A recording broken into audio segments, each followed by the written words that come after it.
ফ্যাসিবাদের বিরুদ্ধে লড়াই হয়েছে, এবার লড়াই হবে দুর্নীতির বিরুদ্ধে।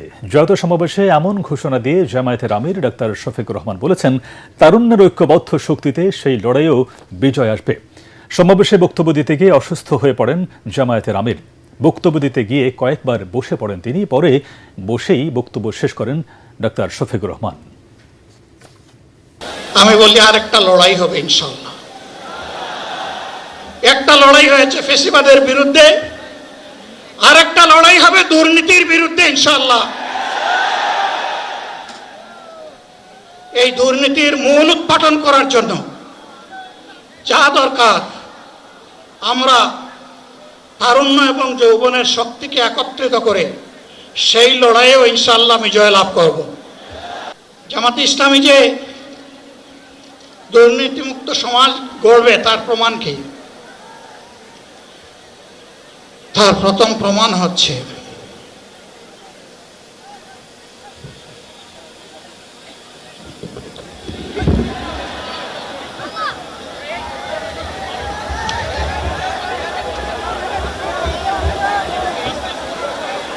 আপনারা অবস্থান করুন যার যে জায়গায়।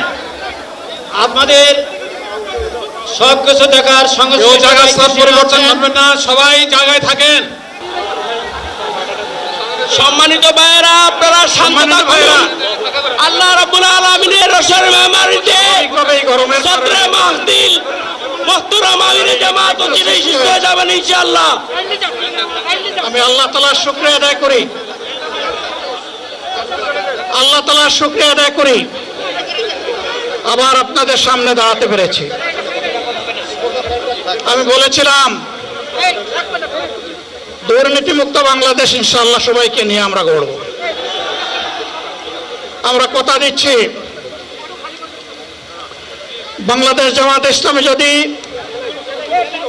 আল্লাহ তাআলার মেহেরবানি এবং সরকার জনগণের ভালোবাসা নিয়ে সরকার গঠন করে, তাহলে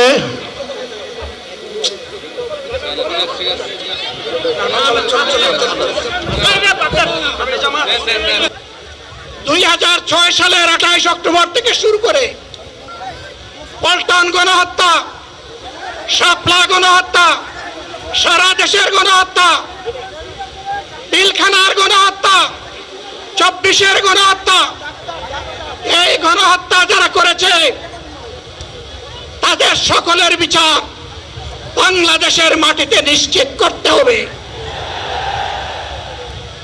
এদের বিচারের দৃশ্যমান প্রক্রিয়া শুরু না করা পর্যন্ত পুরানা ব্যবস্থাপত্রে বাংলাদেশ আর চলবে না।